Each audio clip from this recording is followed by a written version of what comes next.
14 ნოემბერს საზოგადოებას მეცნიერებმა ნეანდერტალელის მესამე კბილის პოვნაზე აუწყეს. ტყიბულის რაიონის სოფელ ცუცხვათის მღვიმეში არქეოლოგიურმა ექსპედიციამ ნეანდერტალელის 2000 საუკუნის წინანდელი კბილი აღმოაჩინა. თუმცა, ეს მღვიმური სისტემა, რომელსაც ადგილობრივები მაღარას ეძახიან, აქამდეც აოცებდა მსოფლიო მეცნიერებას. ეს ცუცხვათის მღვიმეში აღმოჩენილი მესამე კბილია. მსგავსი აღმოჩენა ამავე არეალში 2018 წელსაც დაფიქსირდა. აქვეა აღმოჩენილი ნეანდერტალელი ბავშვის პირველი კბილიც, რომელიც ახალი კვლევების თანახმად დაახლოებით 50000 წლით თარიღდება. სავარაუდოა, რომ ეს არეალი ნეანდერტალელებს 90000 წლის წინათ ჰქონდათ ათვისებული.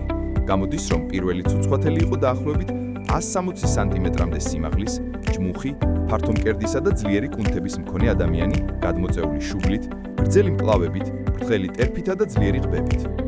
ნეანდერტალელთა მიერ ცეცხლის გამოყენების მტკიცებულებებთან ერთად, ცუცხვათის მღვიმის ტერიტორიაზე ადრეული შუა საუკუნეების უნიკალურ სამარხში აღმოჩენილია საკინძები, თავსაბურავის ფრაგმენტები, ბეჭდები და სხვა ნივთები.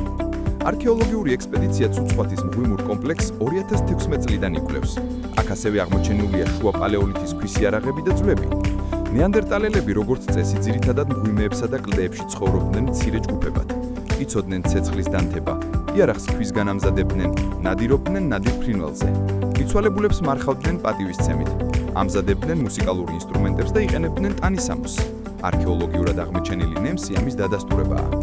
იმედია, ცუცხვათელი ნეანდერტალელის ცხოვრებაზე არქეოლოგიური გათხრები მომავალში კიდევ ბევრს გვაუწყებს.